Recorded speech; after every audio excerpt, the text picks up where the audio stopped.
Good afternoon and welcome to Norton Park Widnes for the Stones Bidder Championship match with Bradford. Now this Bradford side playing in the change strip this afternoon so as not to get confused with the Widnes strip. Well, they're doing very well. They're second in the table to Widnes. They've played an equal number of games but they're 6 points behind. But they really have done well this season despite financial troubles on and off the pitch. And while I don't suppose they would claim that they are the most spectacular side in the game, at least I think they've proved with the recent two battles against Wigan, one of which they won and one of which they lost. But both games were only 2 points difference in each, so that they're a team not to be trifled with. They've got to be watched very carefully, and they could well give Widnes a very hard game. And Widnes, well, what can we say about Widnes? They're the surprise packet of the season, I'm sure, because only about 8 months ago, at the end of last season, they escaped relegation by the skin of the teeth. And here they are on the first Sunday in February, leading the league table as they've virtually done all season, and having this 6 points cushion over today's visitors. Well, there are teams like Wigan and Leeds that could close this gap on Widnes, but I'm sure that Widnes will really want to pick this one up. I think they consider it as something of a four-pointer. And then, of course, in the history of the Rugby League 2 divisions, they have only once won the championship, and that's some 10 years ago, so that perhaps this is a time for a repeat performance.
Well, the weather has turned a bit foul. The pitch is very heavy anyway.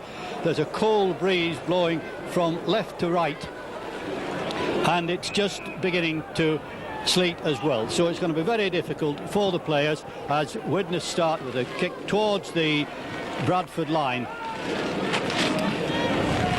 And of course that's where they'll hope to play most of this first 40 minutes.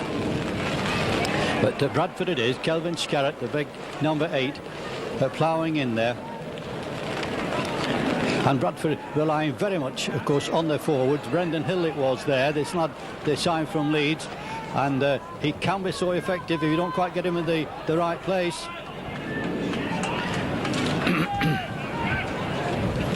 Here comes the kick from David Redfern in his 18th season with Northern. What a great servant he's been to the club. And now John Myler for Widnes.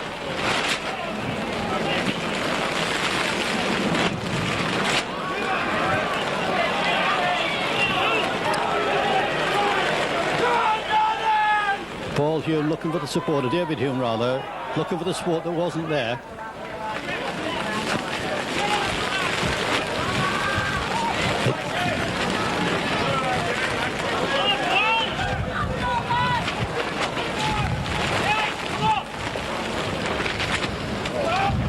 And that wasn't particularly well directed, was it? Easy pick-up for Keith Mumby, another player who served Northern so well. He's in his 14th season with them now. And what's more, Keith Mumby is still being considered as a possibility for the forthcoming tour.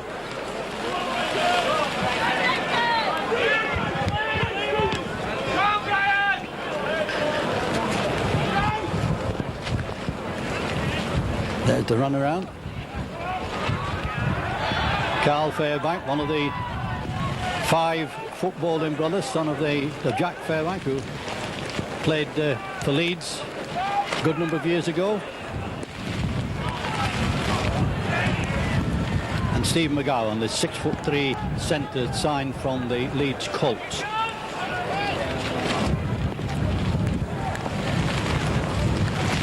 Obviously David Redfern is going to be the tactician for Northern in the absence of Harkin, the scrum half who's injured.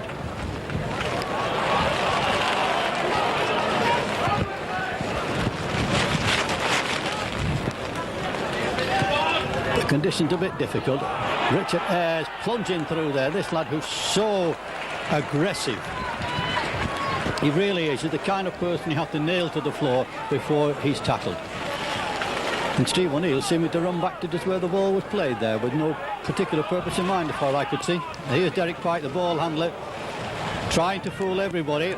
Northern didn't buy that one.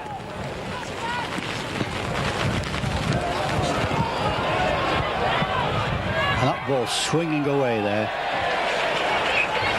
And I think Phil Ford was very wise to let that ball bounce and see what happened, because I'm sure it was swinging and swaying in the breeze as it came down, and he could well have made a mess of things.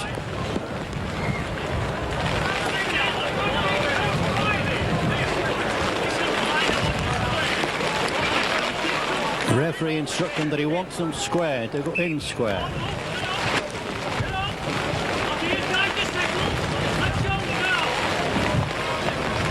There's the feed. And it was a good push by these Northern forwards. It's out to Andy Robinson, but there's not much he can do with it. What an untidy mess they're in now.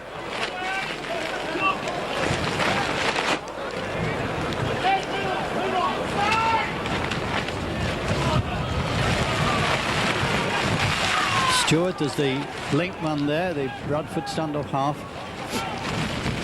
Mamby is acting half-back. There's Brendan Hill.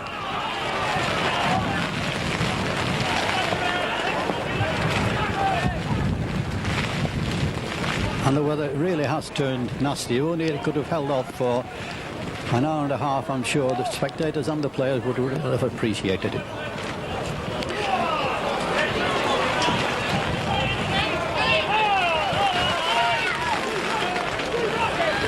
And the referee noticeably pulling the players back 10 yards here, not the regulation 5. And there's a very good tactical kick from David Redfern.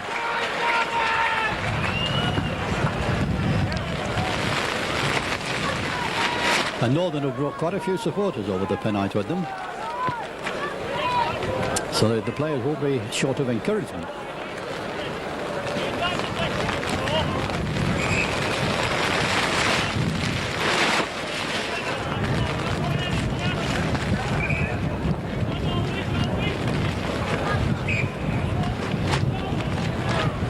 Free kick to Widnes, the referee indicating feet up.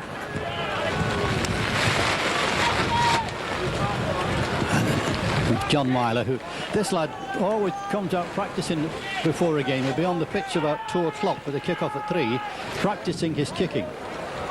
He's so keen. Phil McKenzie, the restart. Derek Pike misses out Sorensen. The goal got a bit lost there.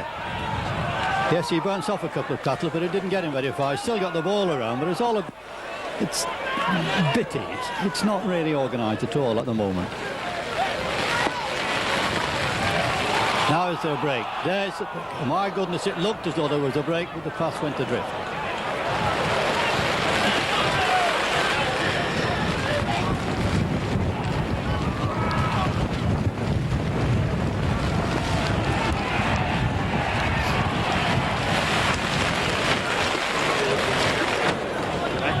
Like Barry Dowd forced into touch over there.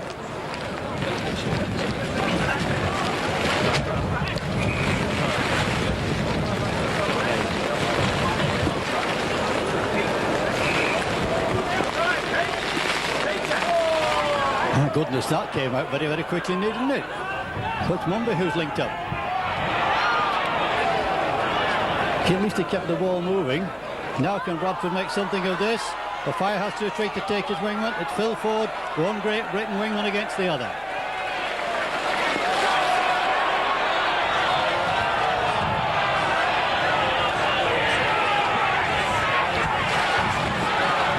certainly injected a bit of excitement into the game. Giving the spectators something to shout for or shout at. And Brendan Hill can't hold it, and he'll not be the only one who drops a ball this afternoon.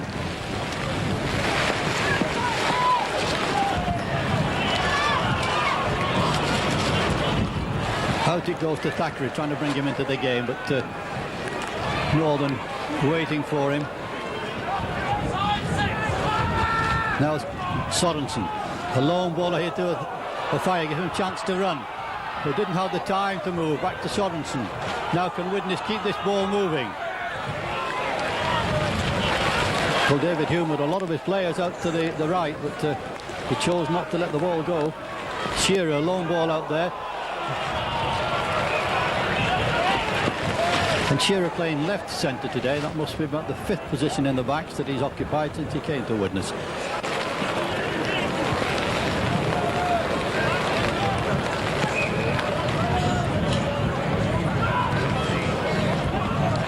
Well, that was a good solid scrummage. You don't see many of those in rugby league, but they really stood up to each other there, didn't they?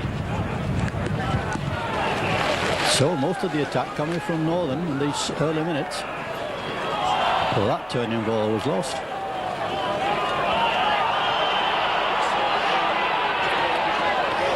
It's Brendan Hill charging in, slipping the ball as well. So the Widnes defence being tested at the moment.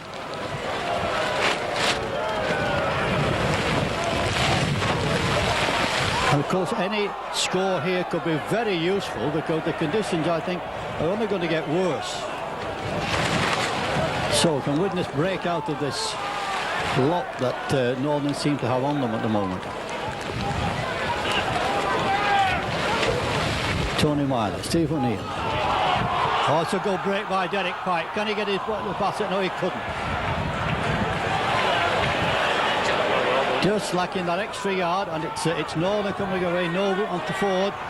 Ford with a fire, and a Ford very well there to slip the ball inside. His colleagues weren't quite aware of it. But Phil Ford knew he was going nowhere then.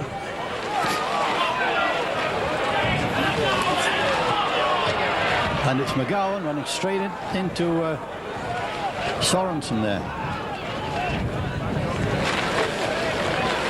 David Redfern.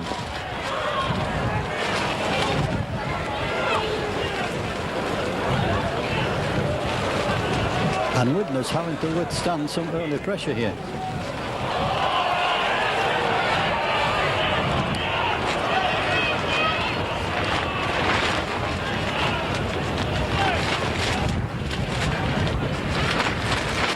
There's the run around. Man missed out. David Redfern.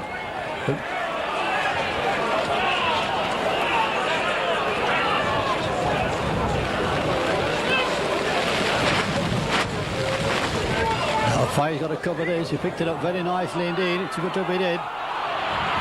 Ran round 1 or 2. He's still running. He's going nowhere. In fact, I don't suppose at that speed he could very well try to change direction too quickly, but he was more or less being forced to run sideways. But at least he saved the day for Widnes for the moment.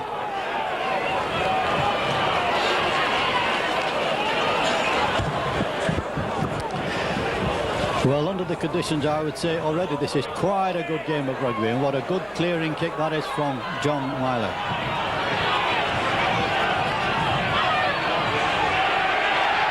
It's like Phil Ford taken by Shearer.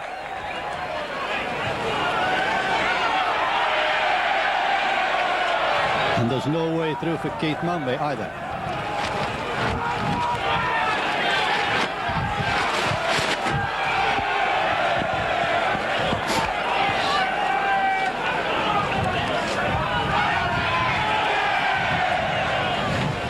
And the Widnes fans trying to warm themselves up, cheering every tackle. Well, I'm not sure David Redfern was expecting that one.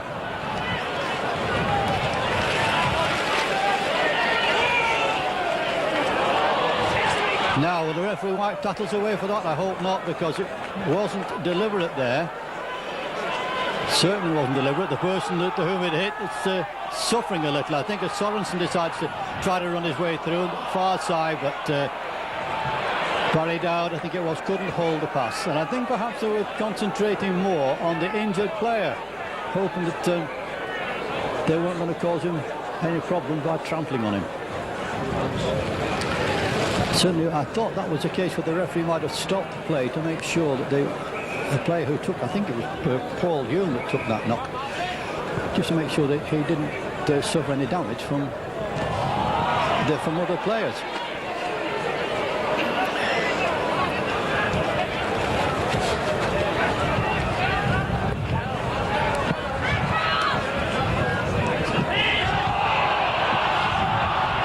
Well, the Widnes crowd got a little bit upset at Mr. Hay, claiming that he's not quite, his eyesight is not quite as good as they think it should be.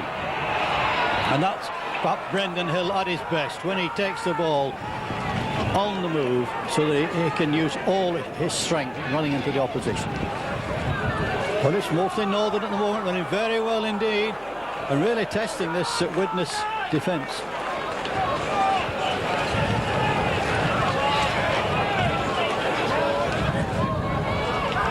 Gary Mercer, the New Zealand centre, he's improved the Northern attack quite a lot. I think that kick from David Redford is going to go dead. No, it hadn't. Martin O'Fire felt he had to pick it up, and this O'Fire can get away. So Phil Ford's a little too experienced for that. But how this Widnes crowd love to see Martin O'Fire just set free.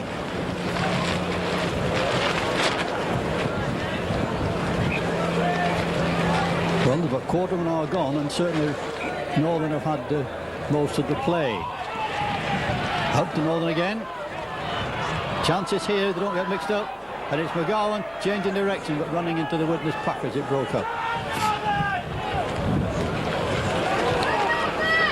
Now can they move the ball across? Certainly Carl Fairbank running onto the ball very heavily and keeping the ball moving.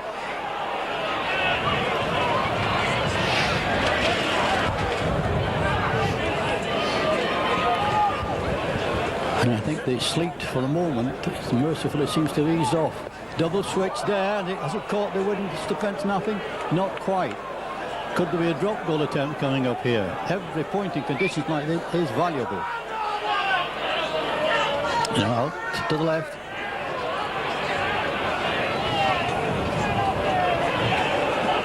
And still the tattle's not run out yet. There's the run around again. Chances here, the ball drop.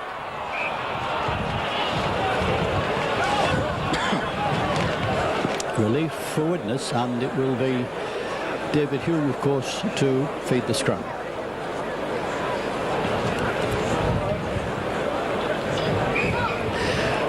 Well, at the first scrum, the referee insisted to the packs that they stand up square to each other and come in square, and it doesn't look as though they're doing that very much. That's the second penalty against Northern for feet up. More relief for Widnes.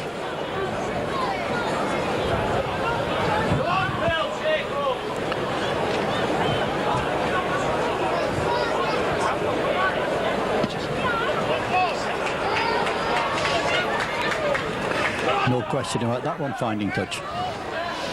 Now, Phil McKenzie. Must be one of the fastest hookers in the game, and that move didn't come off. It looked terribly slow. It was a planned move, but it looked so dreadfully slow.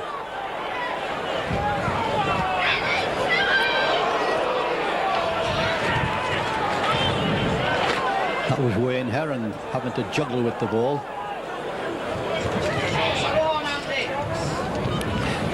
Kelvin Skerritt.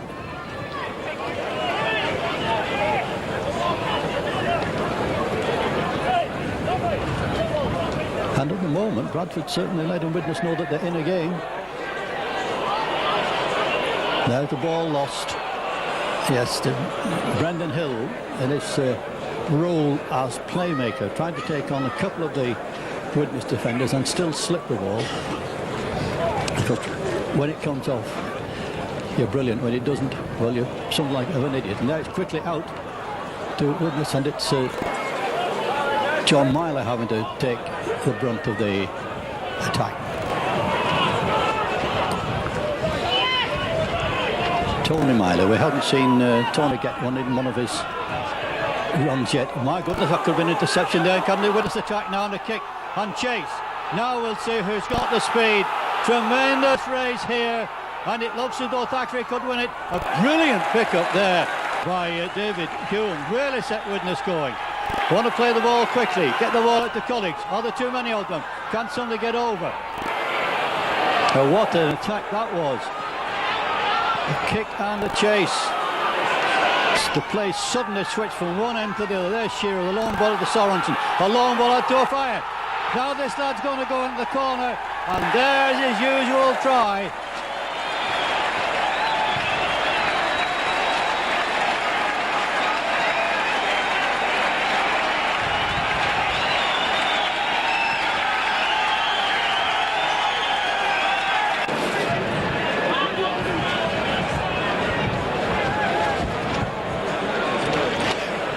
Well, all that came from a Widnes break along the right, and I think it's kicked by Rick Thackeray, who chased his kick, followed by David Hume.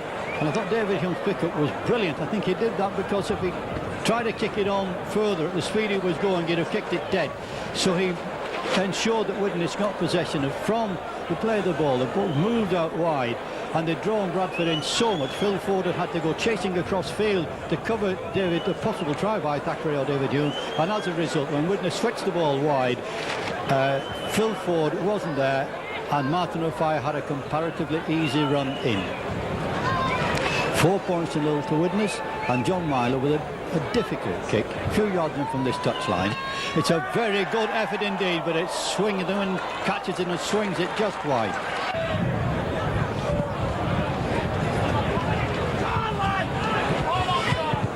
Four points to nil to Widnes then, and off we go again. Now what effect will that have on the game? I think that showed just what a dangerous side this Widnes outfit are.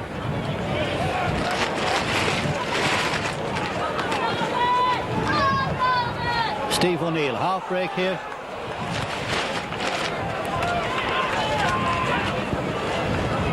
Here comes the kick.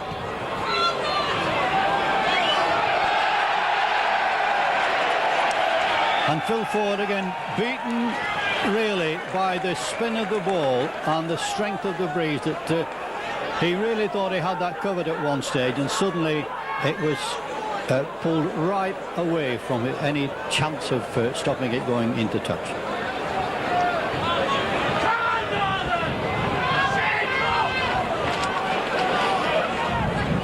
Well, those forwards must have gone in together at an angle of 45 degrees.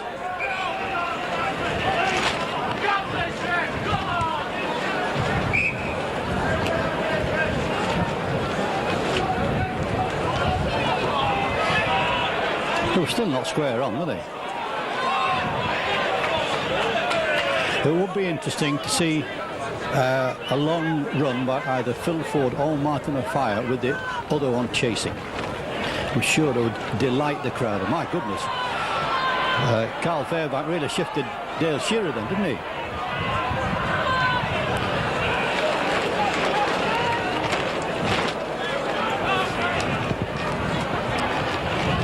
Keith Mumby coming into the action.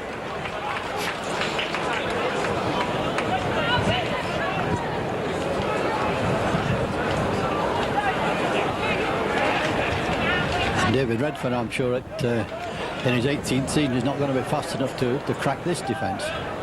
His tactics may help other people. Good passing by the northern side there. But there's a lost ball. Can Widnes move it up quickly enough? There's O'Fire joining in. Wants to be in the action. Buried out, having to turn inside. But this lad O'Fire is certainly keen enough to go looking for the ball.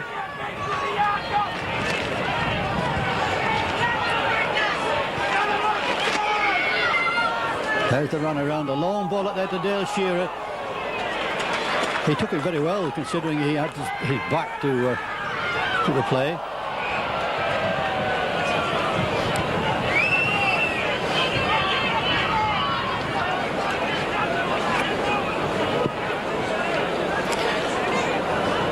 It must be very difficult out there. Cold hands and a wet, greasy ball.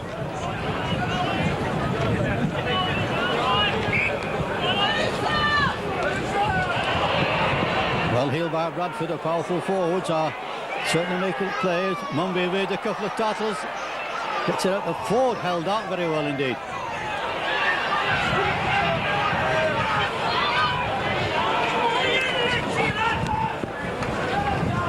Robinson, Redfern, long ball out there. Kelvin Skerritt.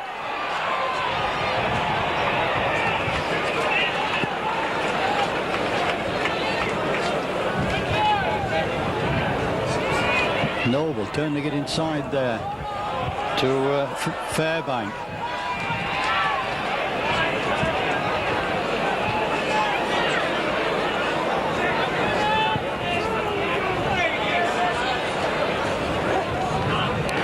Because more than half they rely very much on the big pack because they haven't got quite the finishing speed of Widnes in the backs.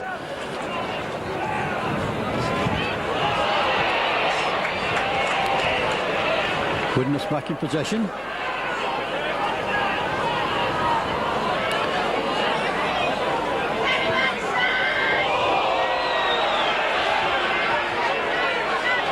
Oh, ball torn away and the referee said play on. Well, I thought Pike's progress was stopped long before the ball was torn away from him. But the referee, being right on the spot, ruled otherwise. So back are Northern on the attack.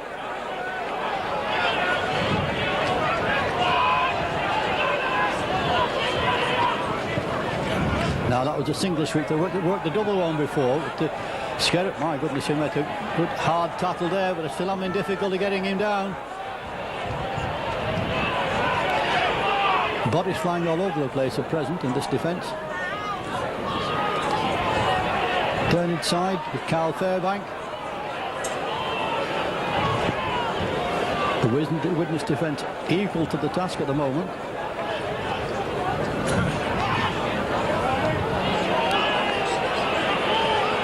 How Brendan Hill would have loved to have that ball in his hands as he trotted over the line there, but it wasn't to be. Well, John Myler looks to have that covered, but it's going to go over the dead ball line anyway. And Phil McKenzie running to the 25 line, ready to restart the game as quickly as possible to try to catch Bradford on the hop. And it's Sorensen coming charging in.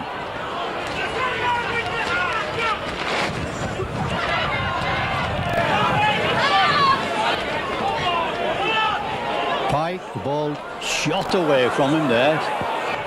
Sorensen wondering where to go, trying to get up speed, and certainly flattened David Redfern.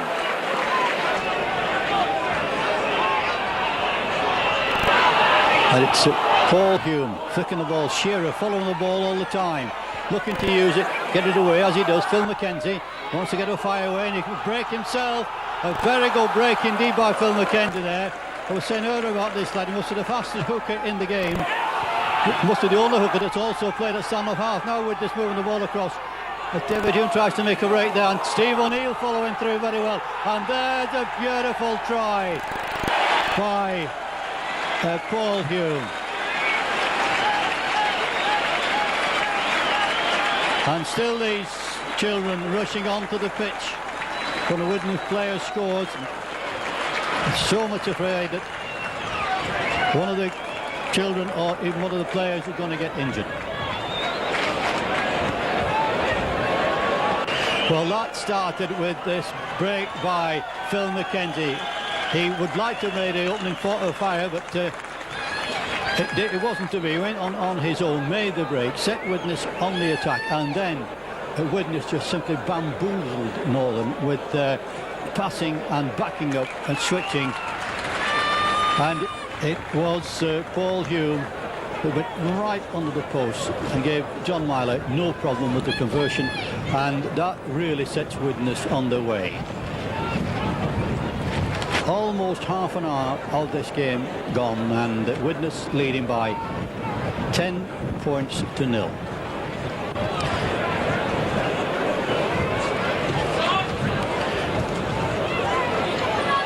There's the restart. My goodness, most players would have put their boot to that to make sure that it didn't go in touch. And yes, the widnes, the spectators shouting about an unnecessary swing there.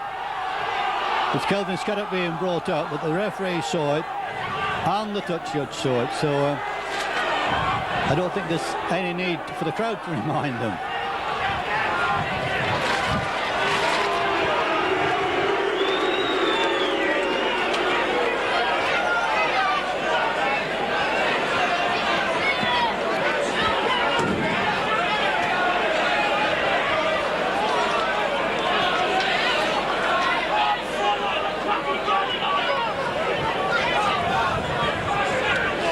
So Derek Pike was the first taker of the ball, presumably. Richard Sorensen, Steve O'Neill. And really we want to brought play back to exactly where they started. Pike, switch again, this time to Paul Hume, the lad who scored the try a minute ago. Now Widnes move the ball out, and Pike of all people drops it. One of the best handlers of the ball in the game. That showed the conditions under which these lads are trying to play open rugby.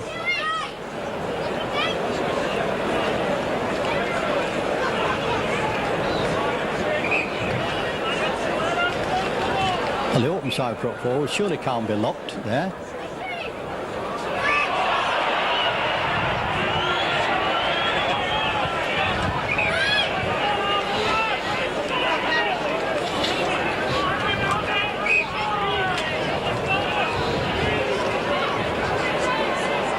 Good feed again.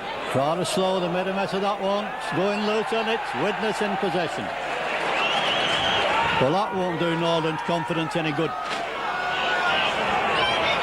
How do you think the forwards feel when they heel the ball for you like that? Here's another breaker by David Hull. They're saying, how do you think your forwards feel when they heel the ball for you and they lift their heads up and find you've lost it? Shearer, long ball out there. Tony Myler. There's the support, managing to get the ball away, Richard Ayres. And John Myler wants to be in on the action. Perhaps he's finding it a bit cold out there at full-back.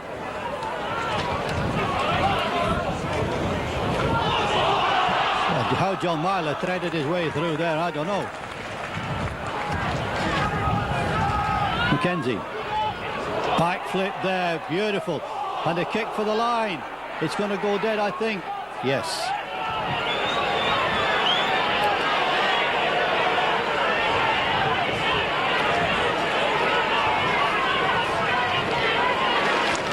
So it's still Widnes 10, Northern 0.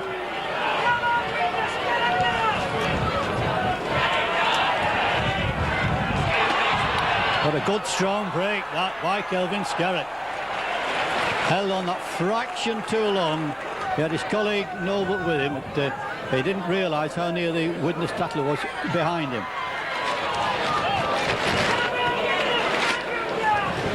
So Widnes can't afford to relax here. Mumby. That didn't go forward, so still Widnes' ball.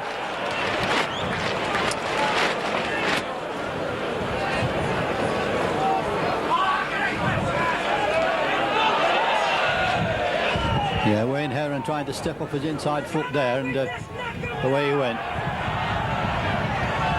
McGowan.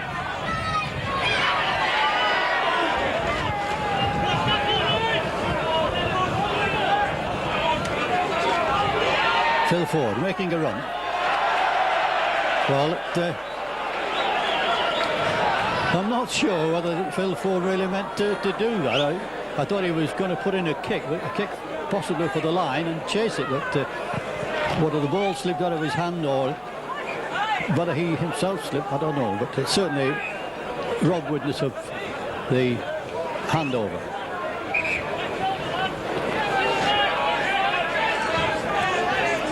Out quickly, Myler, Shearer, Dowd, a part dummy there that nearly got him through.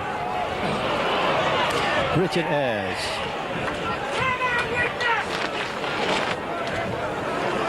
This lad that Richard Ayres could force his way into the tour party as well. Well, big man met big man there, didn't he? Brendan Hill and Sorensen together.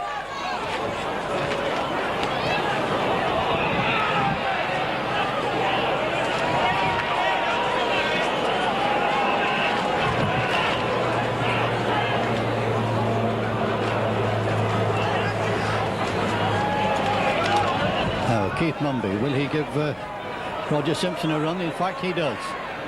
And Simpson's going to try and straighten up, that's for sure, but the Widnes cover was there.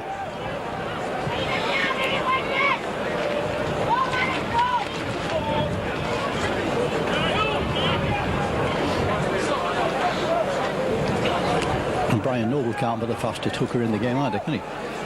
Turning pass there to Stewart. A long ball at him, McGowan. My goodness, with Shearer standing right on his toes.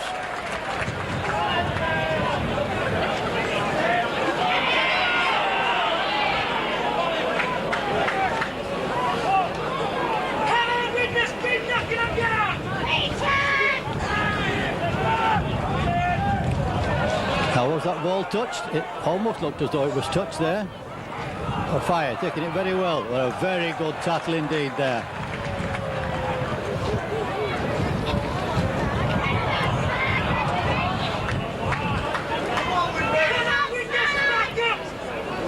But the Widnes certainly look to be getting on top. The Bradford threat seems to be gradually diminishing.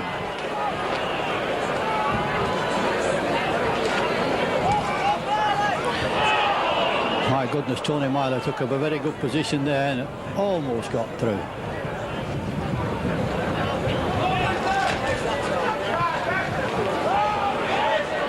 Well, I'm not sure that was a very good kick by John Myler, really. Right along the ground, the conditions like this wasn't going to get him very far.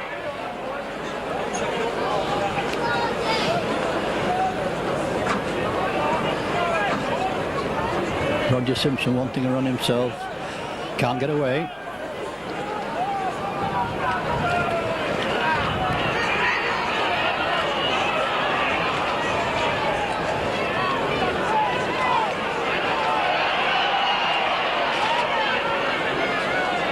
David Redford onto Stewart. Stewart coming onto the ball very well indeed, but being forced to change direction and run into the Widnes cover coming across. Heron, Robinson, Mercer. A beautiful move by Mercer there.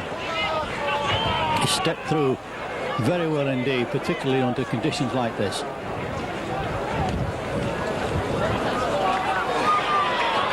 Now, Fire met with a reception party of what could have been three in the event with just the two of them. Paul Hume comes on very strongly. Pike.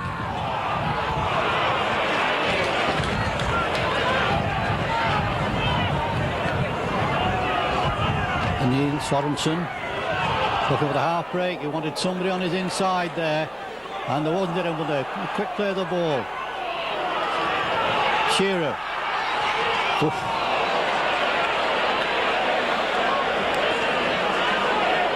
One thing about Dale Shearer, he very seldom wastes the ball. Now, can McGowan get through?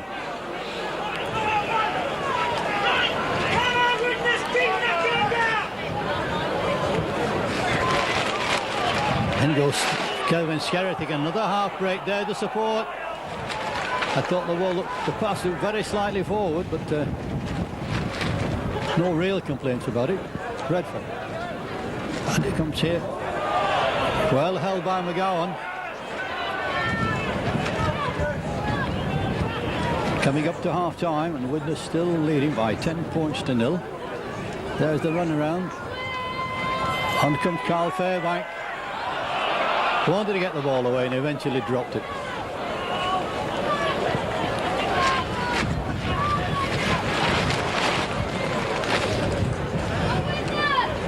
But considering the heavy pitch, it's been quite an interesting game.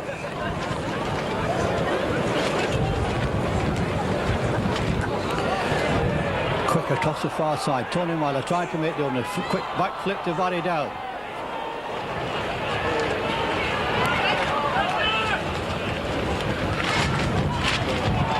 Richard Ayres.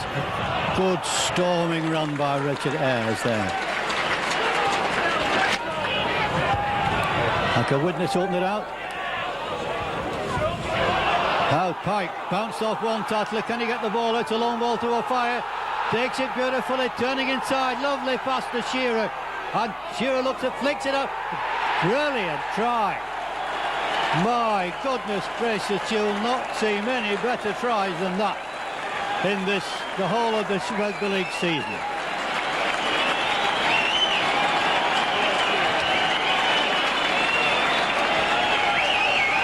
That was brilliant rugby by Widnes. It was a long ball out to O'Fire, which I thought he took very well indeed at speed. And then when he was likely to be forced into touch, he turned the ball into Shearer, following him through all the way.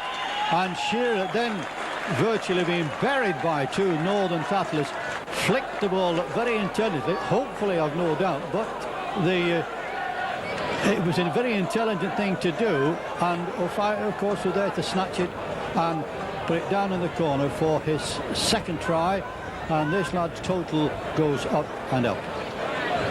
14 points to 0 with a possible conversion to come. Can John Myler judge the strength of the wind this time? Well, he's giving it a little more air, but it's going to fall short.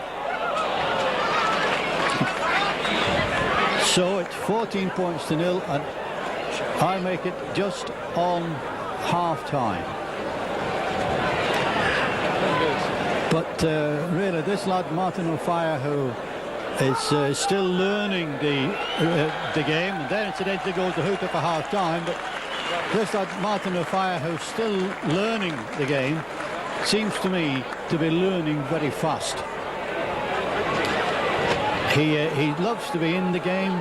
He loves to follow the ball around, and the more I see of him, the more I think he is showing more and more intelligence in the game as the games go by. So after a very interesting first half, and I think under the conditions a very good first half, certainly Widnes seem to be ensuring that this game, which they consider to be a 4-pointer, is going to go their way. With a half-time score, Widnes 14, Bradford Northern 0.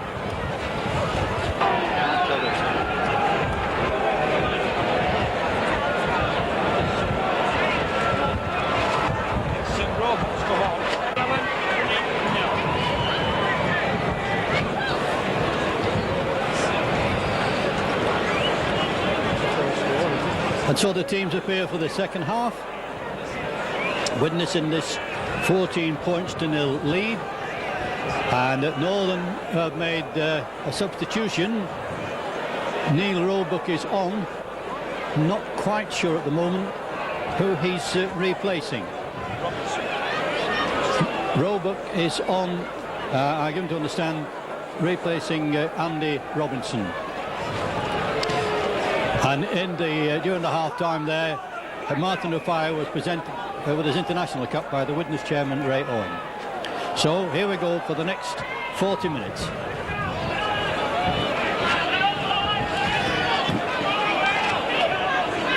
A desperate bid to get Tony Myler into touch there, but claiming had the ball taken from him. This could set some tempers adrift.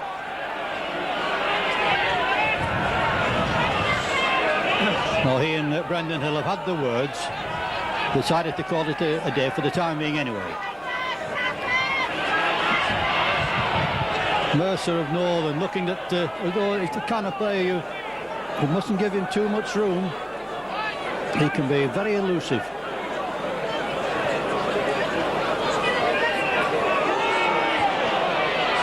And there was Russell Stewart juggling with the ball.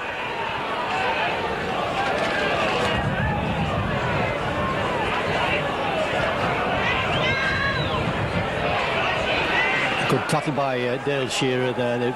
McGowan put his shoulder into him, but it was no effect.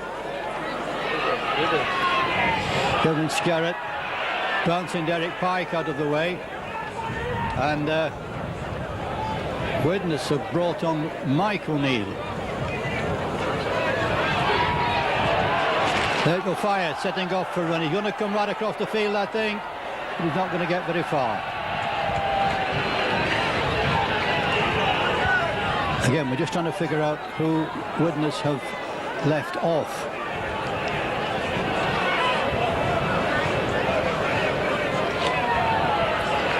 It could in fact be Paul Hume.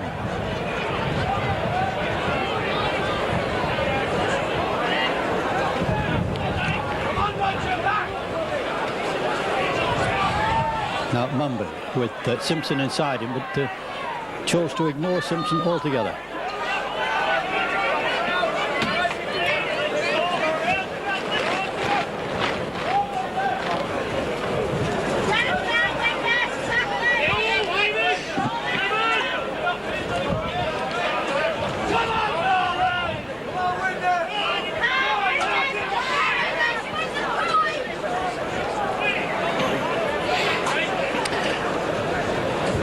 Well, in these early minutes, Northern are not looking particularly penetrative. In fact, they looked in quite a mess there.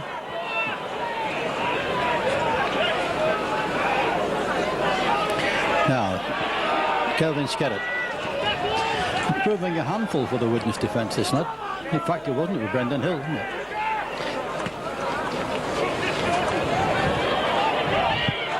Rick Thackeray keeping the ball in play. And the second half starting very much as the first half did, with Northern on the attack.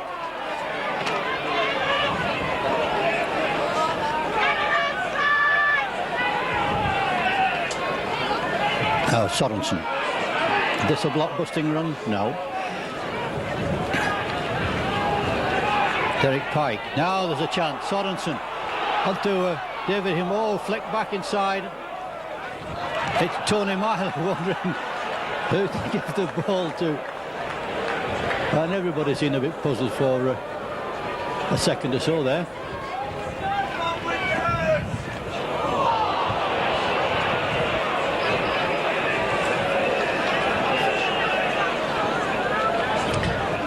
And I think that mud is beginning to get a little bit cloying. There's a possible half break. Ah, Northern. Yes, it's Widnes ball.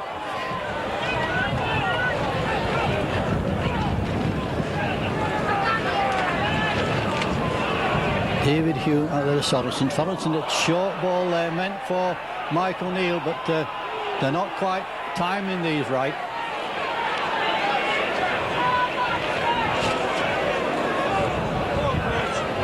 Oh, beautiful pass from Sorensen. Must be another try coming up here. And Sorensen with them again, turning inside. Oh, it's going to be a try anyway. It's a race for it, but it's beaten them all. Shearer couldn't catch it, fast though he is. Got another lovely Widnes break.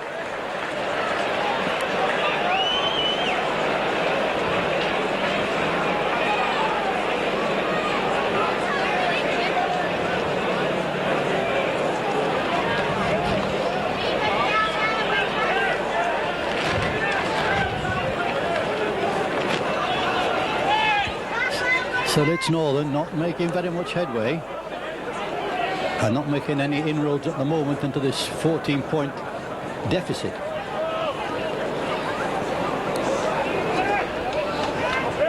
And in fact, I think the player that Widnes have taken off is Richard Ayres. Now can Northern make something of it. I thought there was a possible chance of an overlap there, but Widnes had other ideas.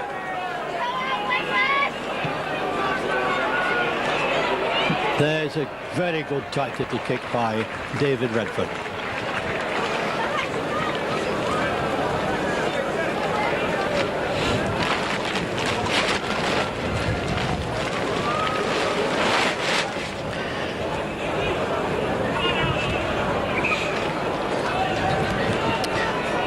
And I begin to think it's going to be very difficult for Northern to pull any of these points back.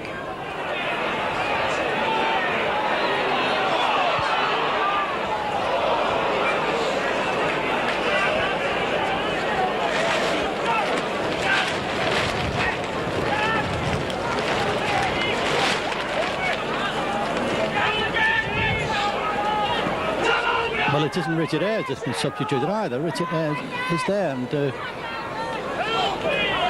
looks like Paul Hume has gone to scrum half. The David Hume at stand off half.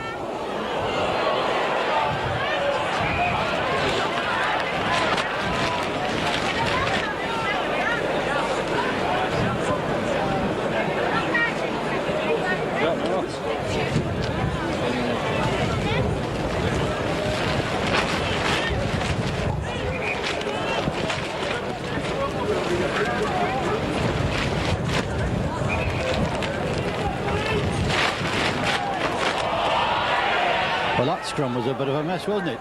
But it's Northern with the ball up. Mumby coming in, but half missing. First of all, having to juggle with the ball.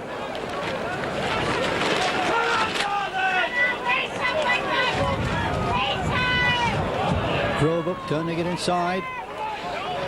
But there's no way through for Stewart.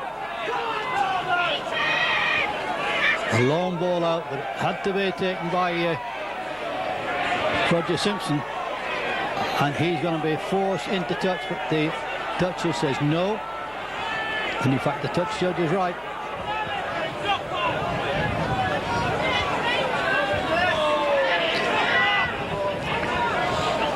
Wayne Heron just wondering who was coming onto the ball there.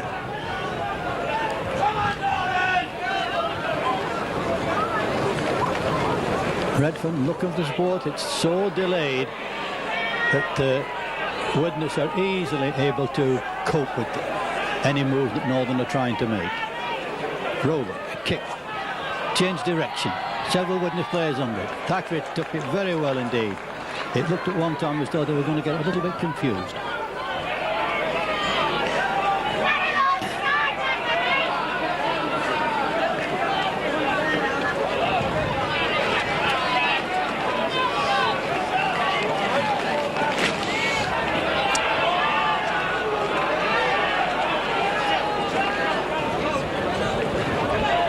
McKenzie attacking half-back as ever. And it goes to Sorensen. Another strong halfway through. Just couldn't get clear. Stewart hung on to him very well indeed there. That's a good kick by John Myler. A beautiful kick.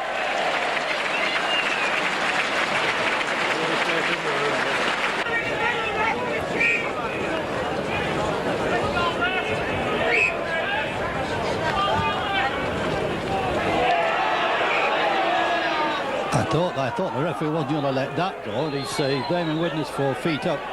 Certainly the ball never went into the scrum.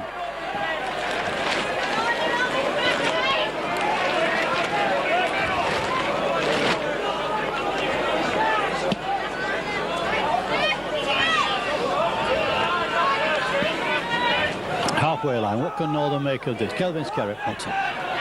Brendan Hill rather.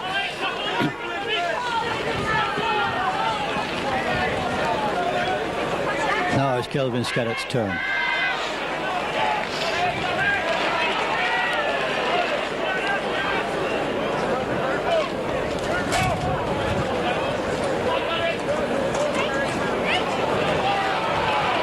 Again, Nolan moves rather slow, and McGowan wanted that ball on the burst, but he didn't get it. A quick flick by Roebuck now. Now can McGowan get through? Now the support's there. That's perhaps the best move Northern have made in this game. Quick play the ball by Stewart. Getting very close. Now come the roar of the Northern supporters. But is it to any effect? Several switches there. Were they all necessary? Well, they weren't really effective, and there's the changeover.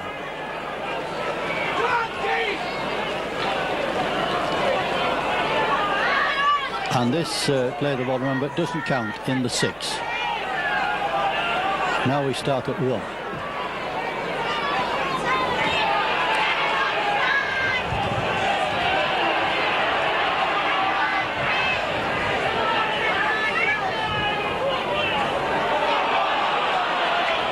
Good run by Mike O'Neill there. And here comes McKenzie nipping away.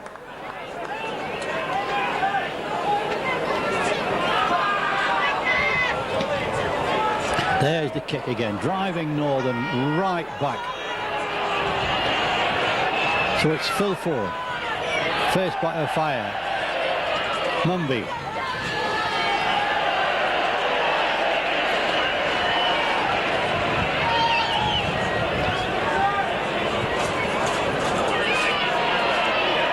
How can Northern move the ball out? They look to have an overlap, but they move it quickly enough. Flicking it away, all right, but it's gone loose. And it's Pike. There's a Widnes support up very quickly indeed. Mike O'Neill turns it inside to Thackeray, and Thackeray loses it. And the referee ruling, I think that was not just ruled as a forward pass, but in fact was offside, free kick to Northern.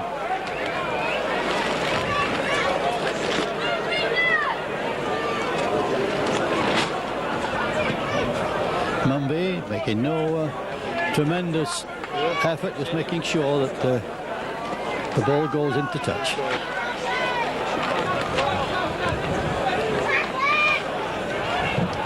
It looks as though Roebuck has taken over the ball distributing role.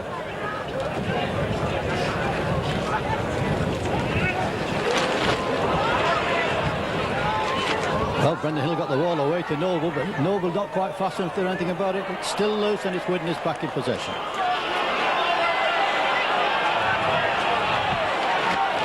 Now comes the Widnes roar, and comes the rain. Tony Marley avoiding it so well. Steve O'Neill. O'Neill trying to get Somerson through. Block busting through. Thackeray turning inside. One man still going. Turning outside. Can he go all the way himself? He very nearly did. And the referee down in his excitement. So Widnes turning it on again. Across the line it goes. It's Shearer. Turning it back this way, Steve O'Neill. Even Steve O'Neill making an opening there. Can David Hume get in? Not quite.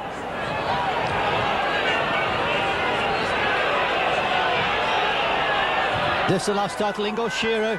Flicks it away. Intelligence again showing. John Myler falling into tackles. And the last one coming up. What will Widnes make of this? Well, John Myler places himself, puts it in the air. It's dangerous. I think they're all onside, but it's very well taken indeed by, I think it was David Bradford. And that's the first offside decision of the game.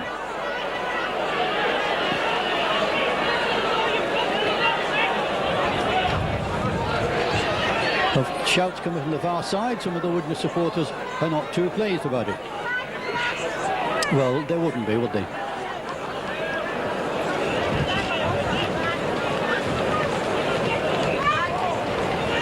Now in comes Brendan Hill again. My goodness, that was a very solid tackle. I think it was from Sorensen that was the first one to meet him.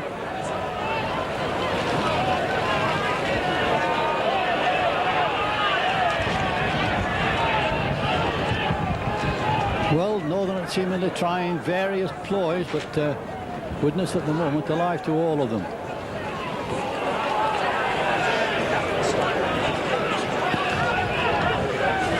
One thing Northern haven't tried yet is a little kick behind the Widnes defence, just to turn them a bit, but it looks as though Paul Hume is covering that eventuality.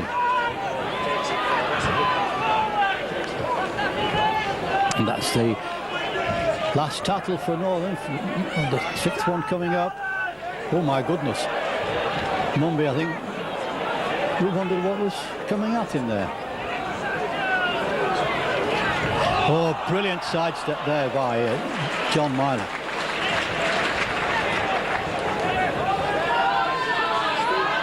McKenzie, long ball out there, and there is the second offside decision.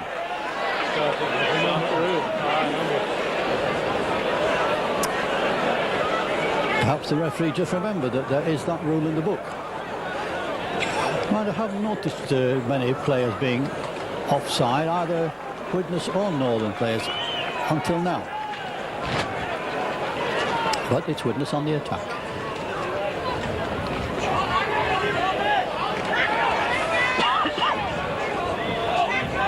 Now, can they add to this lead? Pike's changing it around. It's a switch. It's Sorensen, a double switch. And look at Michael Neal striding through. Tremendous gap that Widnes made there. And he got the ball away. Oh, the referee ruled there that the ball, the arm in which was holding the ball, had touched the floor, and the tackle in that case had been completed. But what a gap Widnes made. And now Northern make another substitution, and they're taking off Wayne Heron, I think it is, and bringing on Darren Mulder. Still Widnes 14, Northern 0.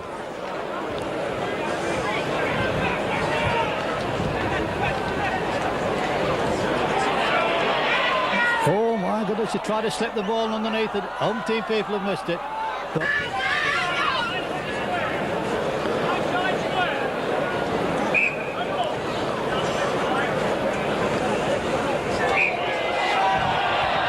and I think that's the first penalty in the game for scrum feeding.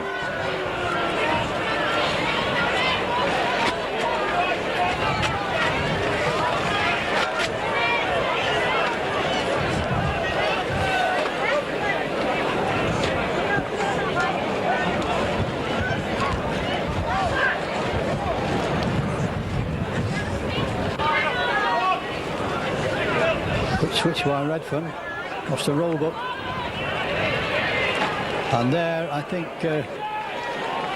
centre Steve McGowan seemed to be out of position.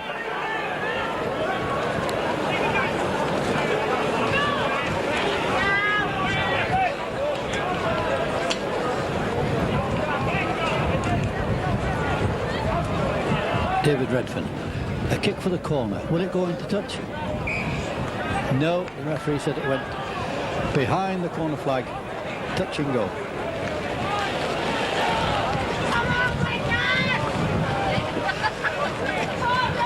Down comes the rain again.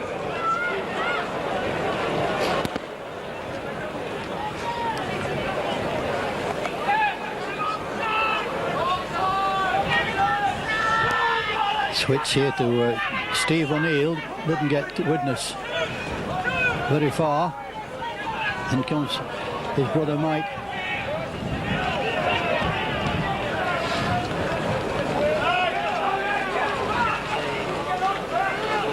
Mackenzie going is there, the support. Richard Ayres coming through. Mike O'Neill, out it goes there. Pike will want to change direction, I'm sure. He saw the Bradford players coming and go. Gets the ball away eventually, but what's the referee spotted? Maybe he shouted hell. I think he's pointing, he got his back to us, but I think he's pointing to his own mouth, saying he had shouted hell before, because he thought Pike's advance was completely stopped.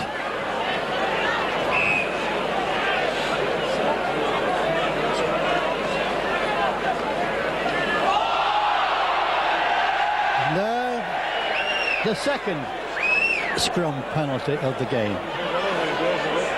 But it makes a change. Everybody was keeping to the rules in the first half. Now it seems they're deciding to break them.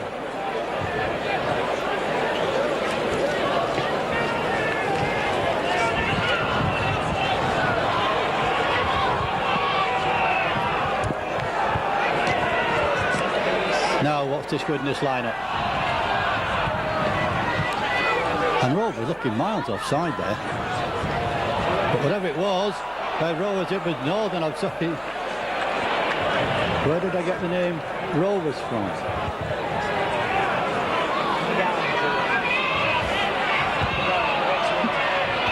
Good run by McGowan. Well backed up by Mumby.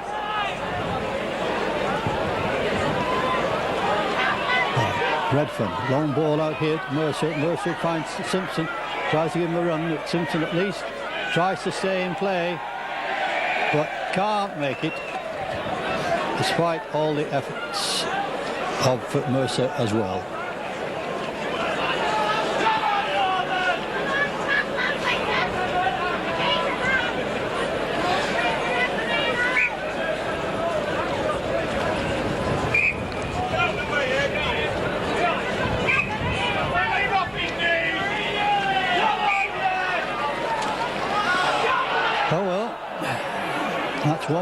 getting out of a mess with a scrum, isn't it? Penalised one side or the other.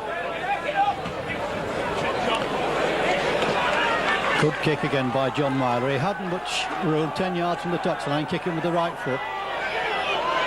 Here comes Steve O'Neill. And Meyer almost through.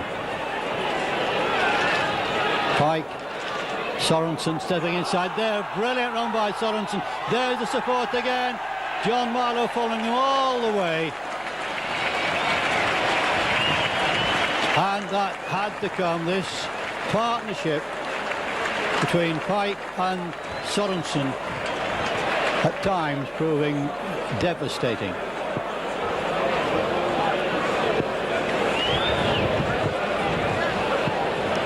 One begins to see why coach Doug Lawton bought this lad Pike from Lee. He's such a good ball handler, he's such a good footballer, and as he settles into this Widnes side, you see the partnership between he and Sorensen when Pike's changing direction and bringing Sorensen onto the ball at full speed, crashing through, and you have people like John Myler following him through, knowing that there's always danger when Sorensen takes the ball on like that. And there he sent John Myler sliding onto the post. And so it's Widnes now seemingly having this game well wrapped up.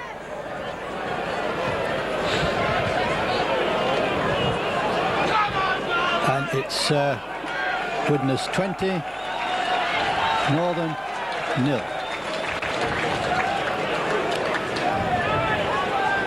Now make it, there's something like almost quarter of an hour to go.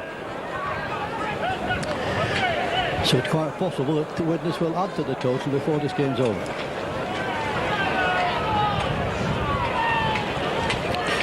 Richard Ayres.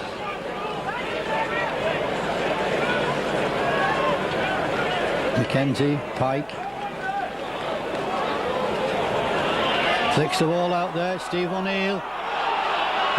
Or is it Mike? There's the support again from John Myler.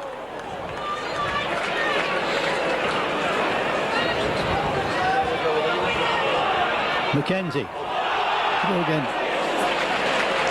Well, Widnes are really buzzing again now, aren't they?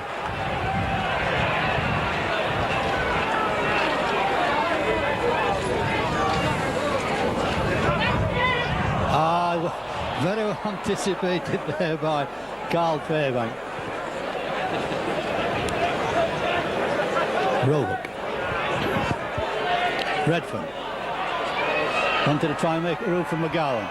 McGowan couldn't, never really had hold of the ball. Flicks it back to Phil Ford. And Phil Ford finding himself in a very difficult position.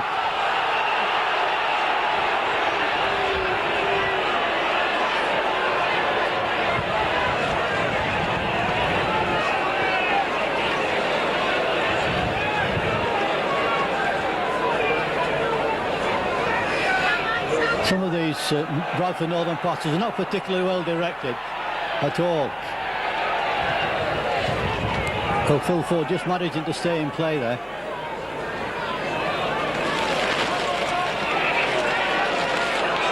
Brendan Hill powering his way through. Now Noble, Roebuck. Can Northern open the tally here?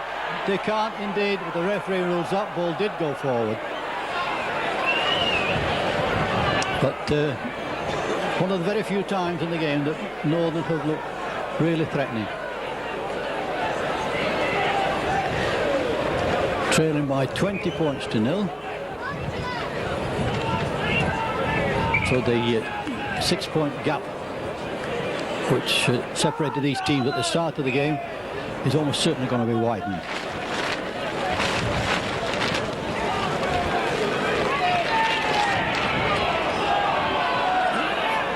John Myler straightening up there. Looked to straighten up perhaps a little bit early. Steve O'Neill had a very good game. But so far, Steve O'Neill has kept onto it very well. And their referee here right on the spot penalises Brendan Hill, I think, for ripping the ball away after the tackle had been made.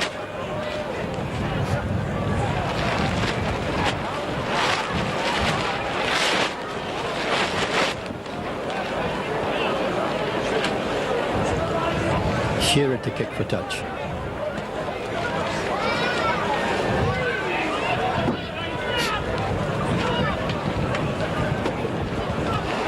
Mackenzie to restart, and this three-man Widnes wall. Who's having it? Who's having it? Who's got it? And it's Pike that breaks away. And there again, it's Mackenzie in support. Turns it back. It's Pike again. And look at this. My goodness gracious. Even Derek Pike making gaps with his runs now. Michael Neal across to Sorensen. Sorensen a long ball out to Thackeray, but that didn't go very well at all.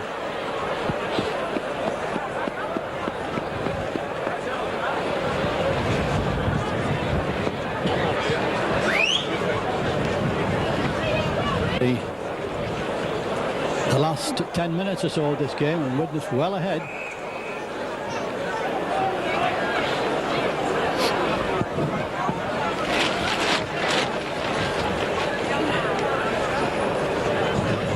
And who'd be a front row forward in conditions like this? And in, and the pack steady.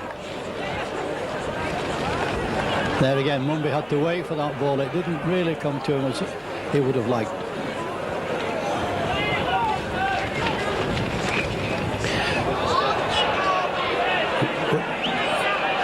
I'm not sure Nolan wanted that free kick, really.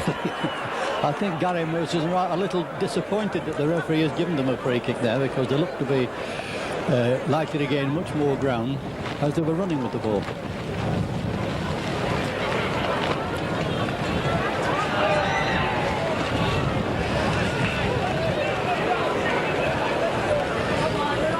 So Ryan Noel to restart. Roebuck, Bradford, and Molden.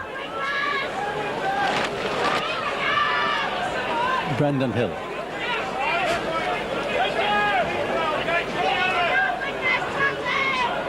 Roebuck again, short ball. Oh my goodness, a fire kicks it on. Now there's a thrill for the Widnes players, and Phil Ford after him. Can he make it? Has the referee awarded the try? Yes, he had. Well, that was something that in the first half I said we'd love to see. And looking at the crowd of youngsters over there, they're rather surprised if Martin O'Fire ever comes out of that one.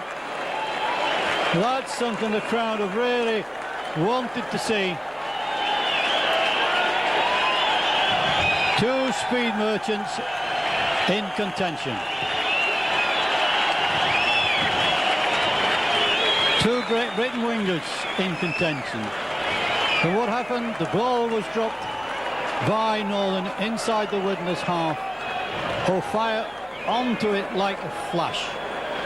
Kicked it forward. Set off in chase. Phil Ford went after him. And I think was perhaps gaining slightly on him, because O'Fire, of course, was having to concentrate on kicking the ball on again and not kicking it too far. And then the way he took the ball from the ground and slid over all in one movement was very good indeed. And that makes O'Fire's third try of the game. And his tally goes on and on. And a very difficult kick for, I think it's John Milo across there. 24-0 to Widnes at the moment.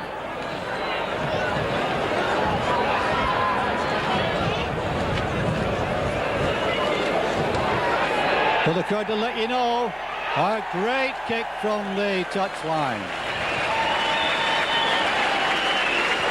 The Widnes crowd on the far side in the main stand there, in line with that kick, let you know right away that ball was heading true for the post.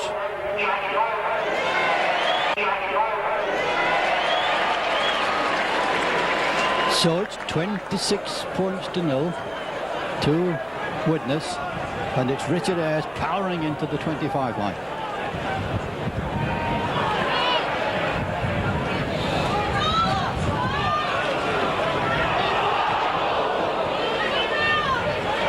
Rick Thackeray, I think, had the impression at one time that he was away there. But,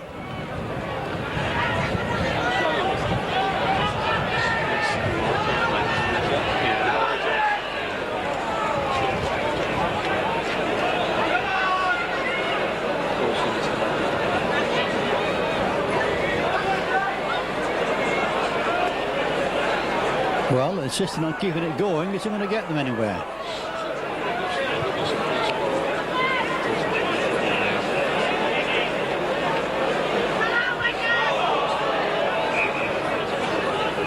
Oh well, it's one of the few times that the ball has been dropped, and it's a changeover. One of the few times the ball has been dropped like that anyway, certainly by the Widnes side. Now, Mumby. A good run, and are these going to be Northern's first point? No, not yet.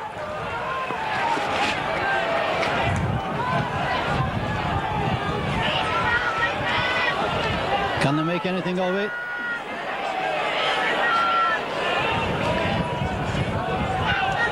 The Widnes defence equal to the task at the moment. Still they go right. It's Brendan Hill.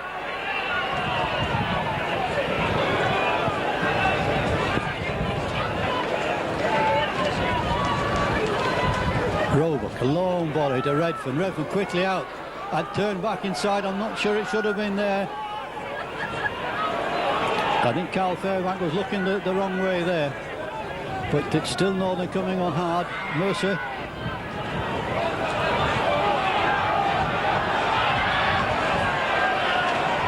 Darren Bolden, is he going to try and go on his own? He's going to get there. Can he get there? He can't. Can Mercer get there?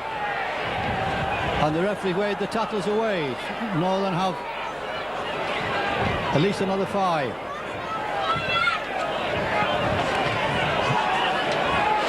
And is Gary Mercer injured? But here slightly, so they've allowed someone else to play the ball. Northern moving across. Oh, I think Brendan Hill really wanted that. I don't think he knew it was coming. But he's almost taken the players with him. For a moment I thought the referee was going to try and push him back.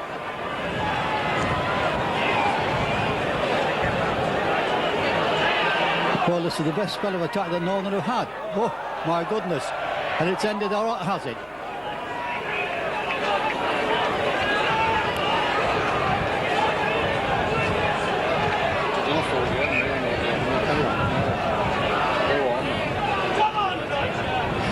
So Widnes will start with a dropout from under the post, which of course should give Northern another 6 attempts to crack the Widnes defence.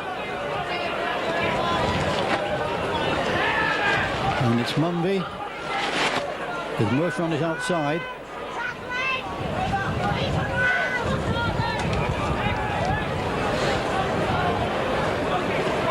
Roebuck, a good long ball this time out there. And it was Molden straightening up in the right centre position.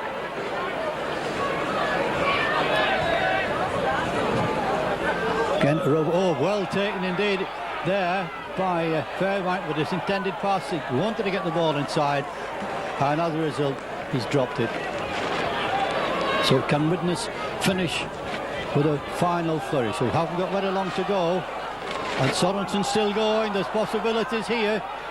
Great possibilities now. Thackeray turned inside, he keeps it going. Mackenzie will try to keep it going. Sorensen will try to keep it going. But this time, it was Kelvin Skerritt coming in a very good tackle. Mackenzie again, can't get the ball away, but got held man and ball there.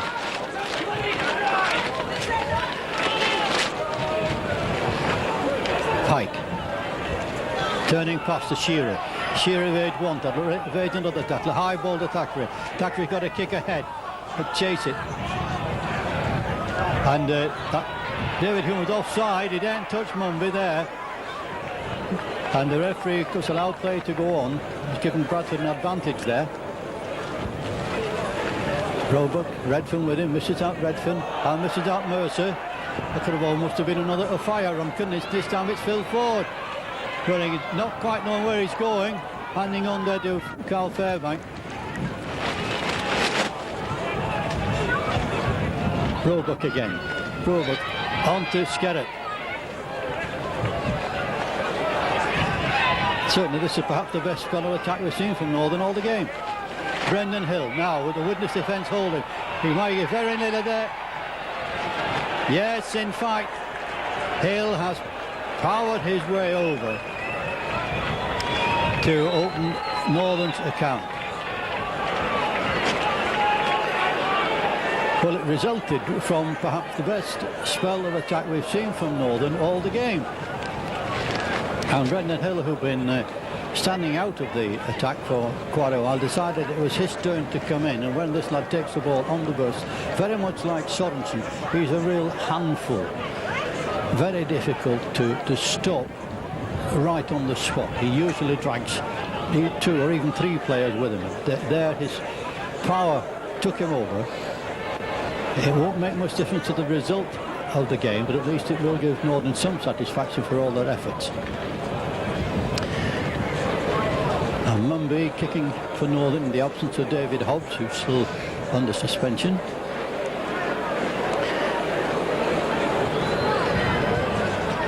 And he pulls his shot wide. Well, again, in conditions like this, it's an easy thing to do. I'm rather surprised that he had the ball placed at an angle of such a 45 degrees. I would have thought he'd, at such a short distance from the post, he'd have been much better with it standing up, but that's his choice. And as it turned out, it wasn't a very good choice.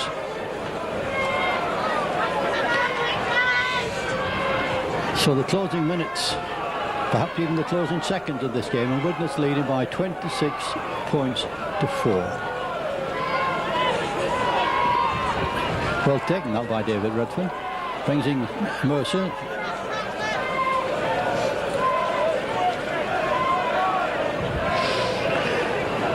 Long ball on that Skerritt. And it was almost intercepted there. And as the ball goes loose, they're just going to have another flourish from Widnes. John Myler in as ever. Pike couldn't get the ball out. And there's the final hooter. So Widnes increase their lead over Bradford Northern at the head of the table to 8 points, with what has been a very good display indeed under conditions that made the game very difficult. And I think this has shown what a good side Widnes are, how very adaptable they are, and what a very hard time teams are going to have to lower the Widnes colours. The final score again from Widnes 26, Bradford Northern 4. Madden Fire, congratulations, 3 more tries today. You're making it a regular habit of scoring tries in a rugby league game. Yeah, thanks very much. I mean, that's my job at Widnes, I suppose, and hopefully just carry on doing it. Now, the conditions today were appalling, really, for quality rugby league, but the Widnes team seemed to want to get out there and throw the ball around. Yeah, obviously, I mean, we're top of the league, you know, it's getting towards the end of the season. So, you know, whatever the conditions are, we're going to go out there, you know, and give it our best shot.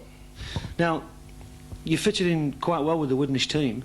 Do you enjoy playing on the wing, or do you think that, as far as your rugby league career is concerned, you're going to move inside? Obviously, I mean, my present aspiration is just, you know, obviously become one of the best wingers Widnes have had for a long time. You know, maybe at the latter stage of my career I might sort of decide to move into centre. But at the moment, I'm very happy on the wing, you know, and just keep persevering and scoring tries. Now, what's the transition been like? Have you found it difficult? I mean, scoring tries is obvious, but what about positional play and tactical awareness? Are you finding that difficult?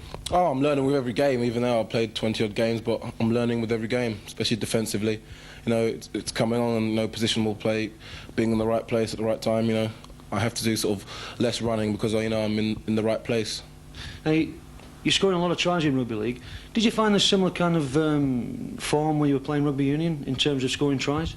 Yeah, I mean, well, at club level, I suppose I was always leading try scorer at my club. But I don't know, maybe, you know, I seem to be more akin to playing rugby league. You know, once you've actually broke the line, you know, there's very little cover that does manage to get across, whereas in rugby union, you know, the nature of the game is a lot, 2 extra men on the field, and a lot more cover seems to come across and get you. Now, you started your international career last week against France in Avignon. How did it go for you? Personally, I mean, I thought I played quite well. I was quite pleased with my performance. You know, I scored a try. You know, it wasn't that simple a try. You know, I had to take it quite well. Made a few decisive tackles. You know, which if I didn't make, tries would have come from. So I wasn't too, you know, upset with my personal performance afterwards. Obviously, you know, I did get dropped, and I didn't really understand it at the time. But you know, I've had word from Mal Riley, you know, that he wants to try players out. So, you know, all too well and good. But from a personal point of view, I was quite pleased with my performance. So that was the reason for actually dropping you for the international yesterday at Henningley. It was to obviously look at other players. Well, that is what Mo O'Reilly, published to the press. Now, the tour to Australia, I would thought you've got two options open to you.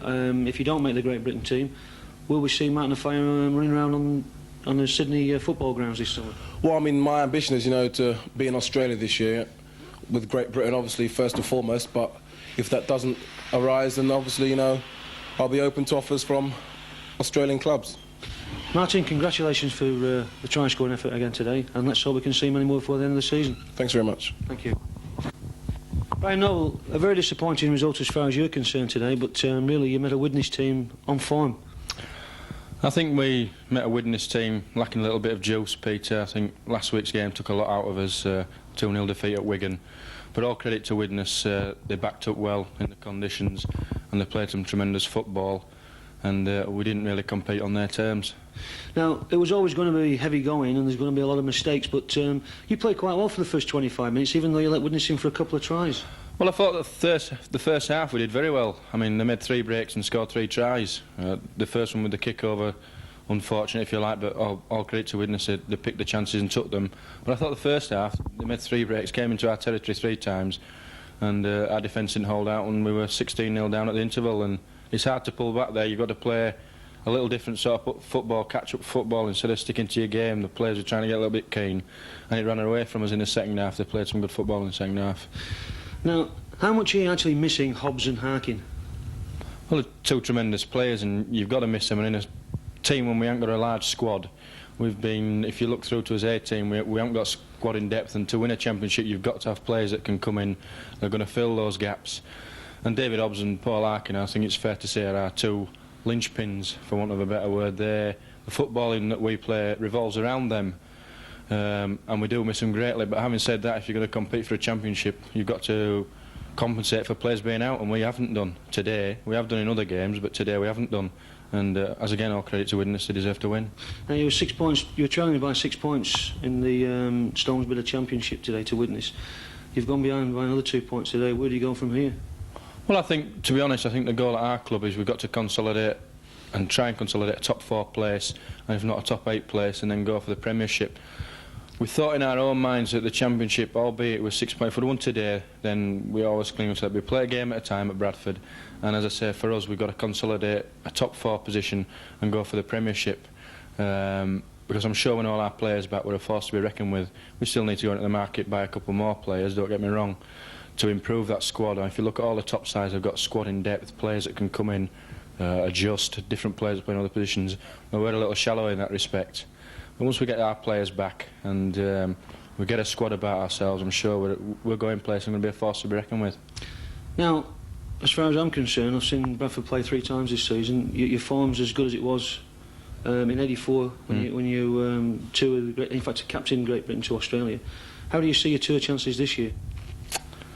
I don't really know. I think they've tried 3 or 4 hookers now instead of me. I have been disappointed. I'd be lying to say if I wasn't disappointed. But right at the start of the season, I didn't think I played particularly well at the back end of last season when I broke my thumb and I just never really got back into it. But from the outset of the season, I set myself goals and I've kept to those goals. I personally think I'm playing as well as ever, albeit you have ups and downs through the season when you kind of little knocks and what have you. But you just keep plugging away. Friends of mine just keep saying plug away, and you might get the chance. If I don't go on tour, I don't go on tour. It won't be through lack of effort. But I think I can do a job on tour. I'm not saying I want to go as captain or anything like that. I'd like to go and play with a little less pressure. Last time I went, there was fault, should I say, in the management setup. That's nothing to do with me. That's to do with the rugby league. But as I say, you've watched me, Pete. Other people have said they can't understand why you're not in the squad. But I'll just keep playing. If it doesn't come, it doesn't come. I'll just enjoy my football. It'll be a marvellous start to your testimonial here, because I believe that starts on May the 1st if you actually got selection for the Great Britain tour. Yes, it would. I think I'd have to cancel it for 3 months for the start of it, but I don't think I'll be upset at that. It's May the 1st. We're looking forward to it. A lot of people offered a lot of help to try and get me some money in, which is what it's all about. I think I've been a good ambassador for Bradford and for Rugby League, but I'd like to cancel it on the 1st of May and start the 1st of August for the tour reasons, as you say. Brian, all the best for your benefit here. I hope it goes very, very well for you. Thanks very much, Peter. Thank you. Quick across the far side. Tony Myler tried to make the opener. Quick back flip to Barry Dow.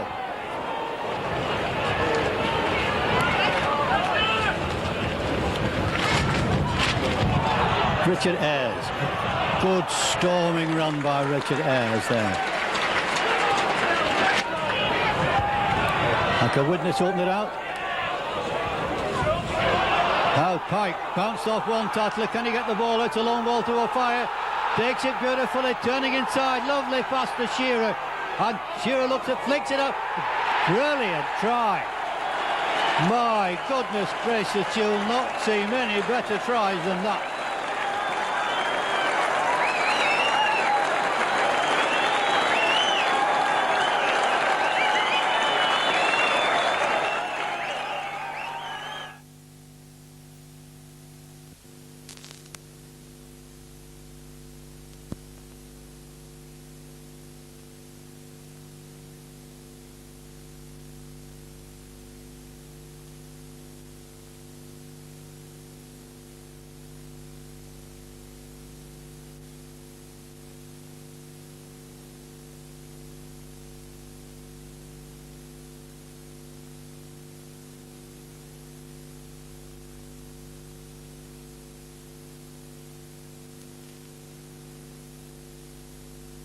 Effervescent and now in capsule form, Solpadeine has the power to hit pain where it hurts.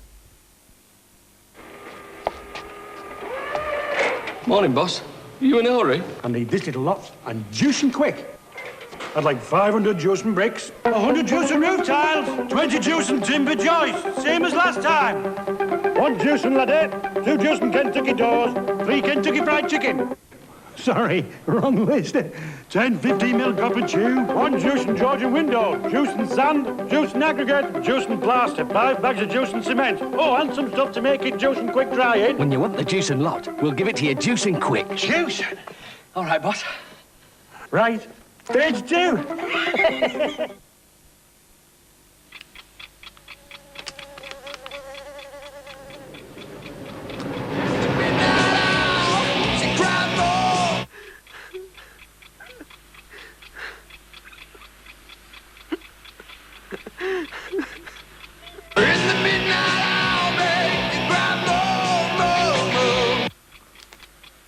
KP, the number 1 nut. Why settle for less? Less.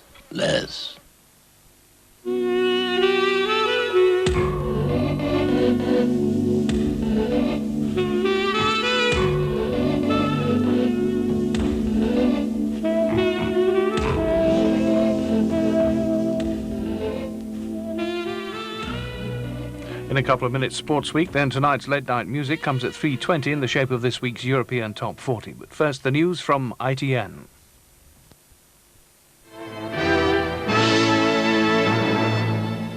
The United Nations Secretary-General, Mr. Perez de Cuellar, has issued a new appeal for the release of the hostages still held aboard the hijacked Kuwaiti airliner in Cyprus. He said he'd learned with horror that 2 had been murdered, the second 13 hours ago. Kuwait has said it's prepared to see more of the hostages killed rather than give in to the hijackers' demands. Robert Moore in London reports. At a summit of Islamic countries overshadowed